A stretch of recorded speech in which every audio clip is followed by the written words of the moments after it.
the brainchild of Swiss athlete Olivier Bernard. On first launched in 2010 with the release of a revolutionary running shoe, famous for what the brand calls cloud tech, holes in the sole, which the business says give the wearer soft landings and supreme takeoffs.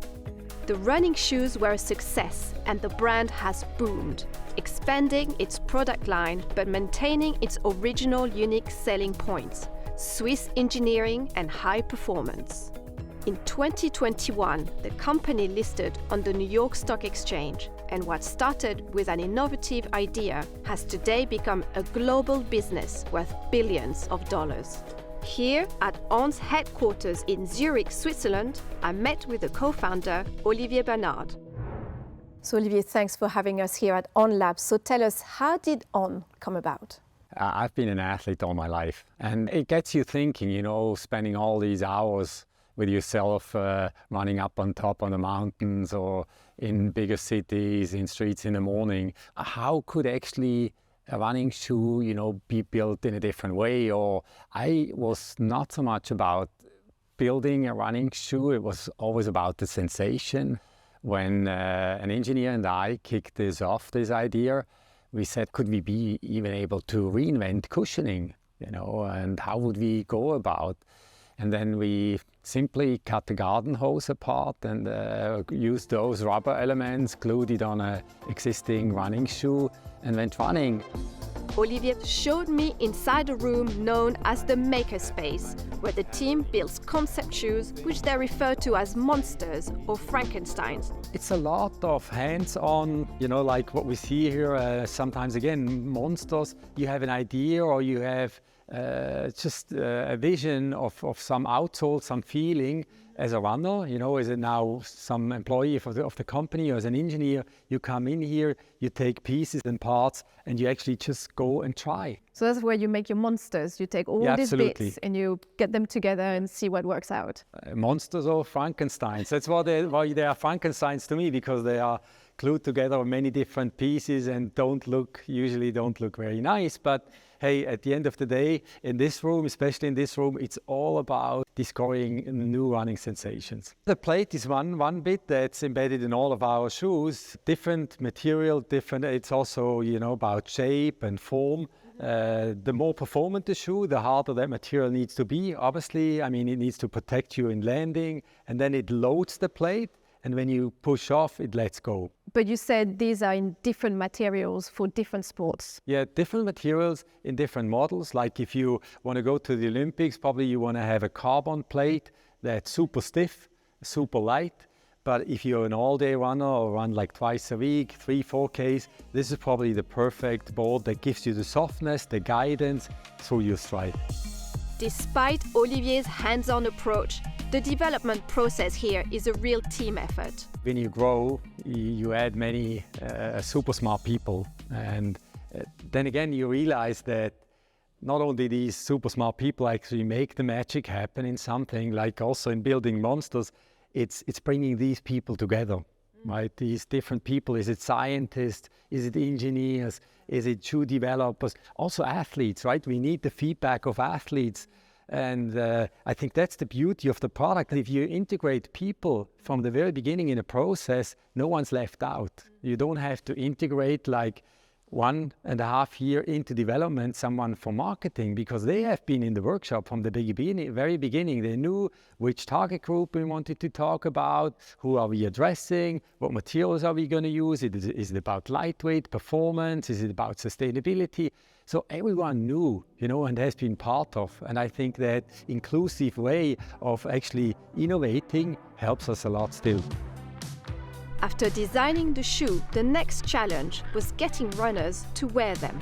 At On's recently opened store in London, CNBC met with Chief Marketing Officer Alex Griffin.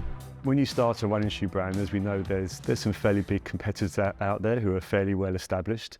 You can't compete on a media spend. So you have to go out there and you have to get people to try the product. Now, how do you do that? You turn up at races, you go to events, you have maybe a small stand where you ask people just to try the product, just to step in.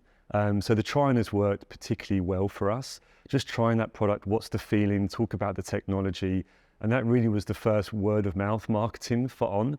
Now, of course, there's many other ways of sharing the word. And so social media has become an exceptional way for us through influencers, to spread the word of the brand, to start to talk about the products that we're creating, and for more and more people to switch on. In terms of strategy for marketing, we start with maybe some quite nice humble budgets. And I think that also enables you to be, we might call innovative. We're an innovation-led brand, not just in the product, but also in the marketing. Luckily, we have a very VizTech product. CloudTech is super visual, so when people see it, they often ask, hey, what is that shoe? What is that brand? They see an athlete on a podium or a start line. And then gradually, slowly but surely, the word spreads.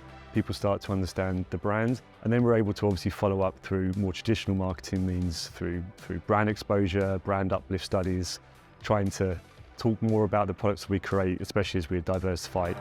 Having a physical presence in the running community is still very much a part of On's marketing strategy and brand identity today.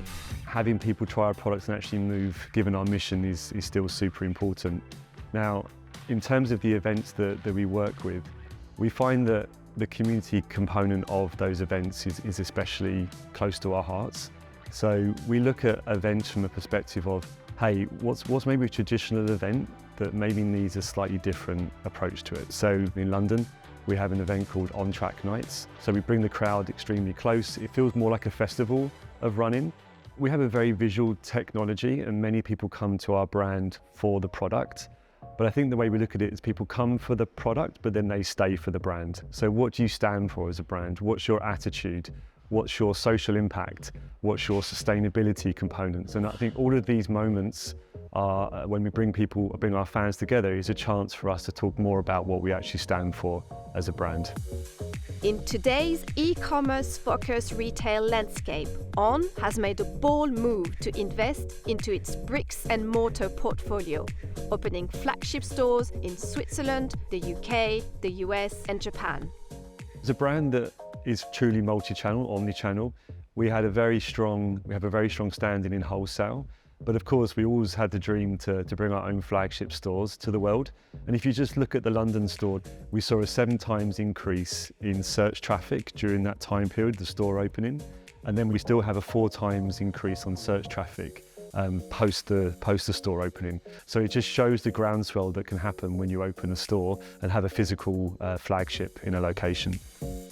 On's aim for these stores goes beyond sales and increasing market share. An On store as a flagship store is our best example of how we bring our technology, all of our innovation to life. Having this store is an amazing place for community. We can use this as a hub, as a place to go for a weekly run, to have movement sessions, maybe some panel talks and speeches. So this essence of community is something we very much feel the store is here to deliver, and that's really replicated around the world. The future of retail is to create an experience. It needs to be memorable. It needs to be something that you probably can't get online or can't get in a partner store.